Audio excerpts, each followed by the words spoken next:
بسم الله الرحمن الرحیم. السلام علیکم ګرانو کتونکو، زه یم ستاسو دوست عبدالله او زه ښایم تاسو ته د اعراب السټریټر فل ټریننګ. امید لرم چې د الله په فضل او کرم سره به وي. دا زموږ 13 نمبر کلاس دی او په دې کلاس کې به موږ وایو د لیر په هکله، او لیر سره سره به موږ د اپیرنس په هکله هم وایو. موږ سره لیر پینل هم پاتې و او دا ډېر زیات ضروري دی په اډاب السټریټر کې او په اډاب فوټوشاپ کې هم، چې په دې باندې هم کنسپټ کلیر شوی نه وي نو زموږ کار مخکې نه ځي. اډاب السټریټر کې دومره مهم نه دی، خو فوټوشاپ کې ډېر مهم دی. انشاءالله تعالی کله چې فوټوشاپ شروع کړو هغې کې به بیا ښه ډیټیل سره وایو. په دې کې هم کار شته. موږ سره لیر پینل په دې ځای کې پروت دی، دغه شکل یې دی. په دې ځای کې تاسو ته په ګوتو رانشي، د دې لپاره وینډو ته راشي. وینډو کې لاندې وګورئ لیر F7 د دې شارټ کټ دی.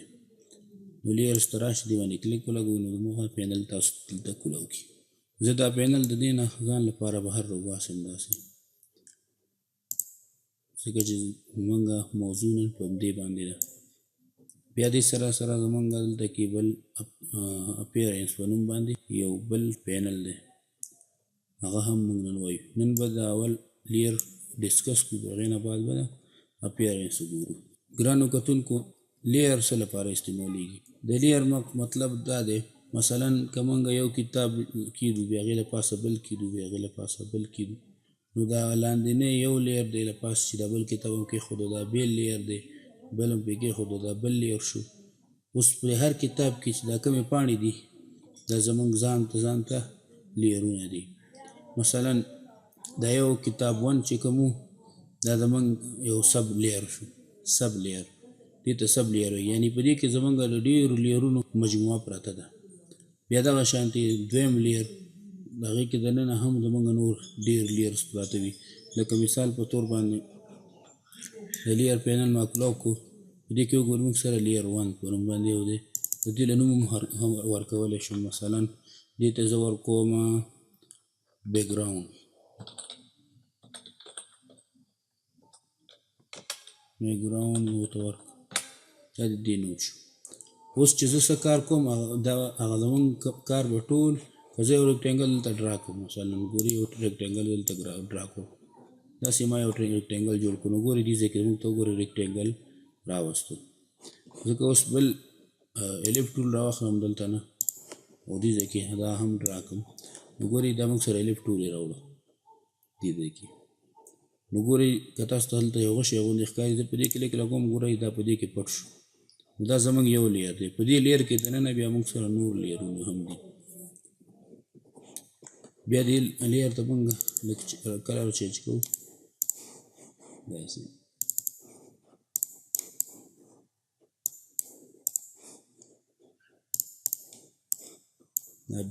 ځان ته یو مجموعه شو. اوس دا خو موږ سره ریکټینګلې وي او کلرز والا، دا خو موږ سره ریکټینګلې دي. اوس زه یو بل لیر اړم، په هغې کې صرف خپل ټیکسټ اچوم. دا لیر 2 شو، دې ته زه لیکم ټیکسټ.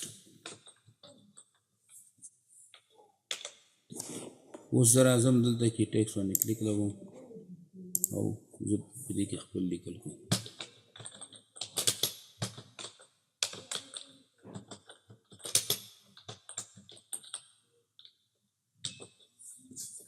نو دا لیکل وکړل، دا موږ سره ځان ته بیل لیر دی. ګورئ ما دې نه کافي واخیستل، هغې باندې زه لیکم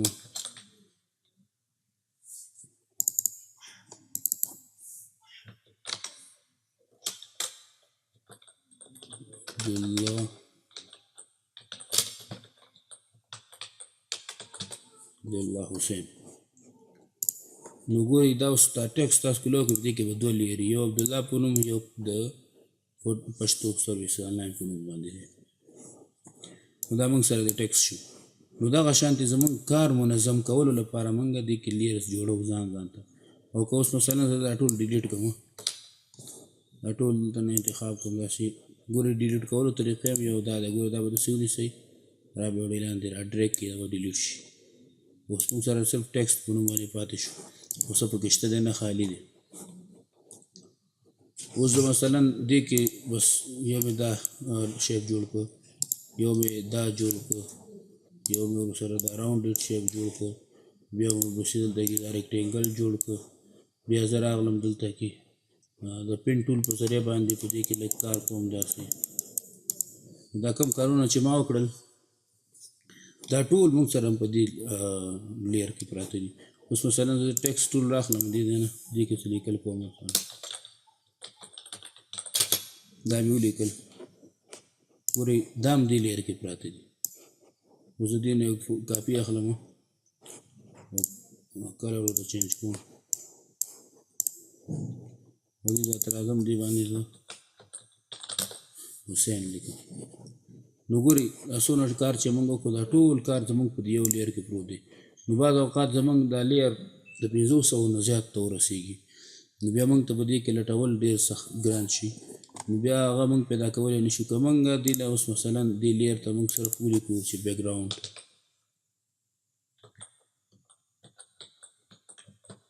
دلته مې بیک ګراونډ ولیکو او دلته راځم بل لیر راخلم او دلته لیکم ټیکسټ. دا ټیکسټ شو، په دې کې اوس دا څونه ټیکسټونه دي دا زه انتخابوم داسې او کټ کوم، دې ځای نه دې ټیکسټ ته راځم او دلته پیسټ کوم. نو زمونږ اوس دا ټیکسټ ځان له شو او بیک ګراونډ ځان له شو. ته وایې چې نه صرف بیک ګراونډ ما ته صرف ټیکسټ پرېږده راته او بیک ګراونډ هایډ کړه، نو دلته دې سترګې باندې کلیک ولګوو بیک ګراونډ به ټول هایډ شي، زمونږ هغه ټیکسټ پاتې شو. او که نه زمونږ څه بیک ګراونډ پکار دی ټیکسټ هم نه وي پکار، نو په ټیکسټ باندې کلیک ولګوو نو صرف بیک ګراونډ زمونږ په پاتې شي راته. دقه شانتې د منظم کار کولو لپاره موږ لیرس جوړوو ځان ته. بیا موږ سره نور په لیرس کې څه شی دي. اوس مثلا موږ دلته دا یو الیپس ټول جوړ کړی دی، الیپس شیپ، دې کې موږ دا کلر واچولو، د بل راخلم دې کې یو آبي کلر اچوم. اوس زه غواړم چې دا پینک کلر د تور کلر د پاسه کړم، نو دې دپاره زه راځم ګورئ دا اوس موږ سره بیک ګراونډ کې پروت دی، نو بیک ګراونډ کې د هغه شي باندې کلیک لګوم، دا پینک کلر وګورئ ټولو کې ښکته دی، زه دا انتخابوم. د دې انتخابولو لپاره اوس مثلا دا انتخاب نه دی، دې ځای نه به یې څنګه انتخابوم، نو دې ځای کې به کلیک ولګوئ دا به انتخاب شي. بس داسې ونیسئ او راوړئ د تور له پاسه یې پرېږدئ، ګورئ دا دې نه بر راغی. یو طریقه یې دا ده. بله طریقه یې دا ده چې په دې باندې رایټ کلیک کړئ او دې ځای ته راشئ ارینج ته، ارینج کې بیا برینګ ټو فرنټ باندې کلیک کړئ. یو طریقه یې دا هم ده. مثلا اوس دا یو دی، دا د دې پینک له پاسه راوړم، دې پینک کلر د پاسه راوړل غواړم، بلکې د ټول نمبر یې راوړم، دې باندې رایټ کلیک کوم او ارینج ته راځم او برینګ ټو فرنټ مطلب اول سر ته یې راوله. نو په دې څنګه زه کلیک کوم ګورئ ټولو کې اول یې راولم. دا غالبا موږ تیر کلاسونو کې ویلي دي. دې ځای کې د لیر پینل کې هم نه ویلي ځکه موږ تاسو ته لیر پینل کې هم وښوده. بیا موږ سره په دې کې دلته کې دا سترګه غوندې چې جوړه کړې ده دا د څه کار دپاره استعمالیږي. دا موږ استعمالوو مثلا زه غواړم چې ماته دې دا تور کلر دې ځای کې هایډ کړي چې دې نه بغیر څنګه ښکاري. دلته کې دا لیر به انتخاب کړئ او په دې سترګه باندې کلیک کړئ، ګورئ دا یې موږ ته هایډ کړ. او پس ښکاره کول غواړئ هم ښکاره کولی شي. نو به هایډ کول ویزیبل او انویزیبل کولو لپاره موږ دا استعمالوو. او دا مې تاسو ته ویلې چې د لیر انتخابولو لپاره موږ استعمالوو. کوم لیر چې زموږ په کار انتخابولو غواړو په دې باندې کلیک لګوو نو راته انتخاب کړي.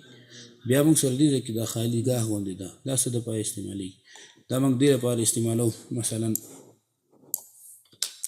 ټول ډیلیټ کوم او د دې بیک ګراونډ کې یو رنګ اچوم، مثلا داسې یو کلر مې پکې واچوم، دا زموږ بیک ګراونډ شو. خو اوس که زه په دې کې کار کوم مثلا یو ټیکسټ ټول مې راواخېست دې کې ولیکل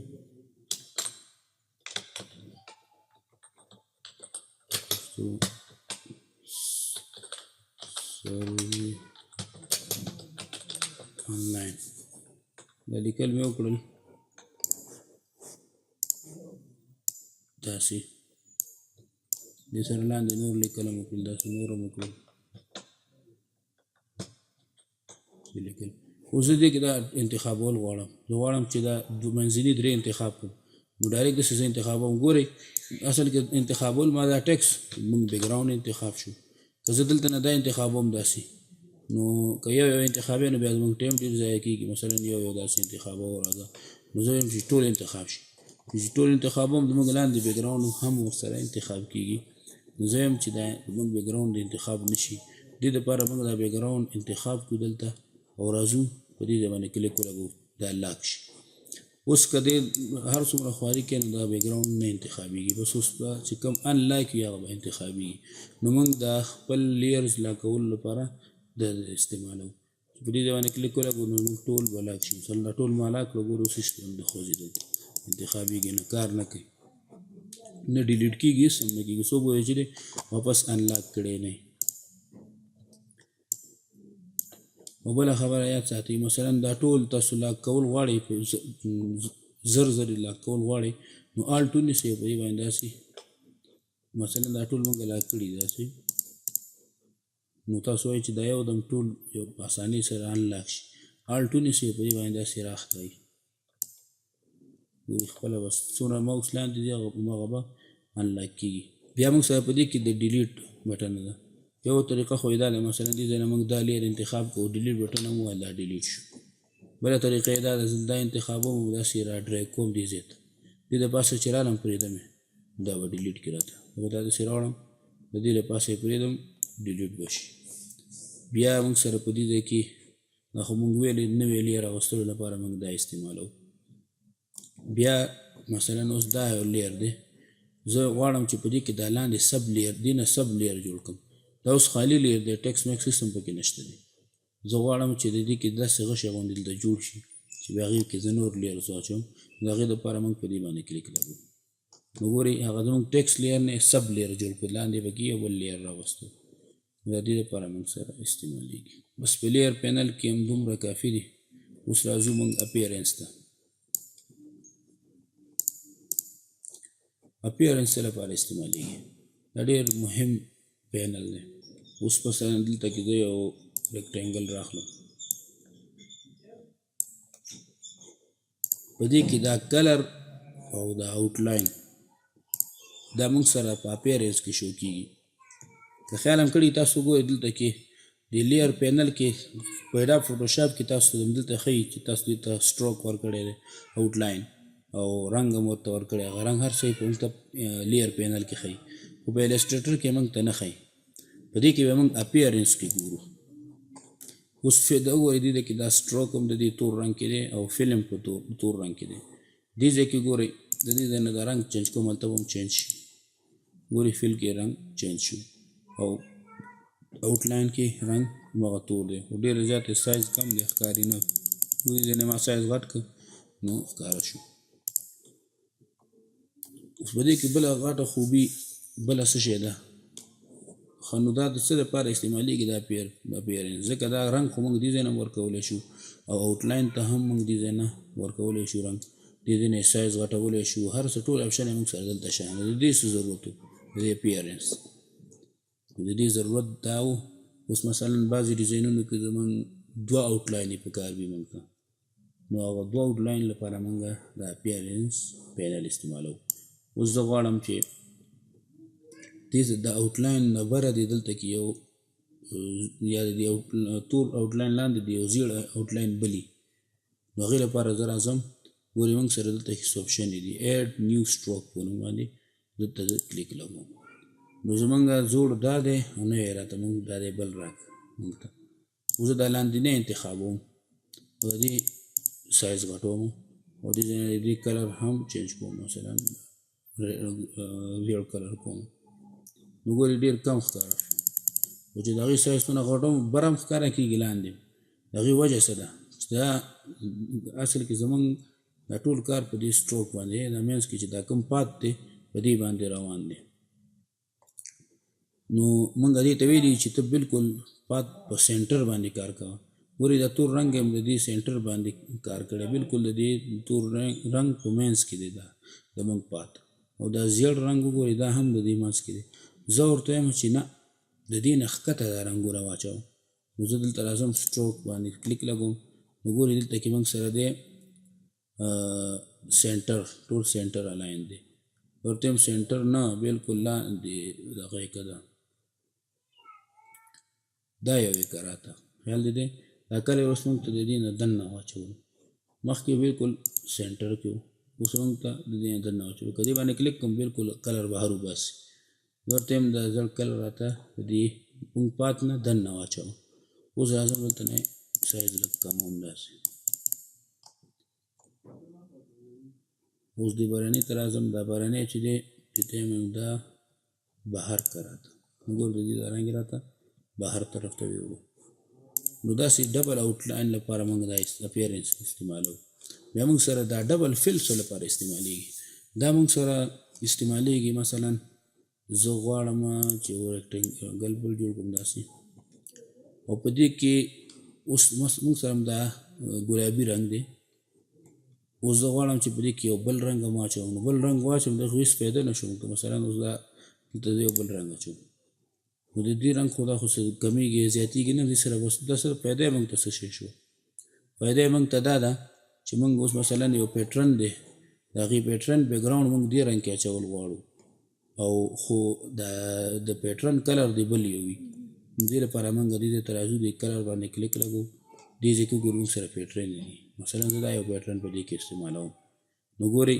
موږ ته زموږ هغه پیټرن په دې کې استعمال کړو زموږ فی الحال دلته کې اوه سوري غلطۍ کې ما دلته کې په سټروک باندې کلیک لګولی بلکې دا د فل موږ پاستلی دا فل انتخابوم او دې ته راځم په دې ځای کې ورته زه دا پیټرن انتخابوم وګورئ زموږ پیټرن هماغه خپل کلر کې دی خو د دې بیکګراونډ زموږ دا ګلابي رنګ کې دی زه اوس دا بل پیټرن انتخابوم ګورئ زموږ بیکګراونډ پکې ګلابي رنګ کې دی نو داسې کارونو لپاره موږ اپیرنس استعمالو بیا موږ سره په دې کې څو آپشنې دي مثلا موږ سټروک جوړ کړل نو بیا هم خوښ نه دی واپس یې ډیلیټ کول غواړو نو دا بس ونیسئ را ډریګ به کې لاندې دې ځای ته بیا راولئ او په دې باندې بیا پرېږدئ نو هغه به راته ډیلیټ کړي او یا انتخاب کړئ یو ډیلیټ بټن او هی ډیلیټ به یې کړي درته بیا موږ سره په دې کې بل دلته دی ډوپلیکیټ سلیکټډ آیټم مثلا اوس موږ سره دلته کې دا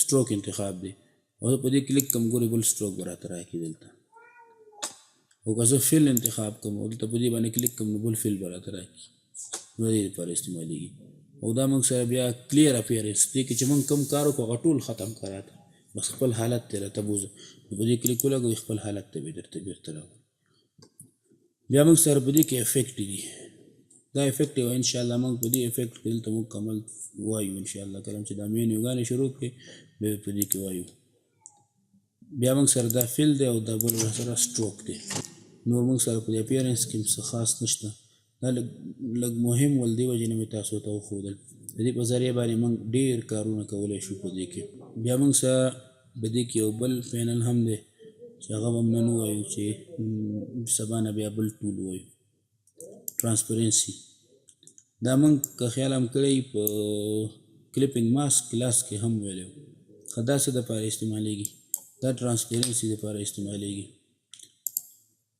ټرانسپیرنسي مطلب لکه د شیشې په شانته جوړول چې د دې لاندې بل بیکګراونډ یا بل لیر ښکاره شي اوس مثلا دا موږ سره یو لیر دی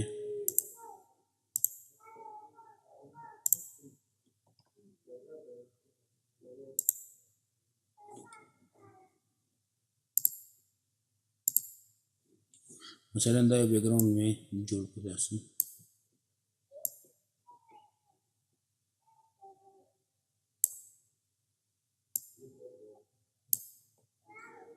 او زه راځم د دې د پاسه داسې یو ریکټینګل جوړوم دې ریکټینګل کې دا کلر اچوم خو زه غواړم چې دا لاندې بیکګراونډ دې موږ ته په دې کې ښکاره شي لکه د شیشې په شان د دې لپاره موږ راځو د دې ټرانسپیرنسي اوپیسټي کمو ټرانسپیرنسي پینل ته راځو او د هغې اوپیسټي کمو نو ګورئ د شیشې غوندې موږ ته جوړ کړه اوس په دې کې موږ ته دا لاندینی لیر ښکاري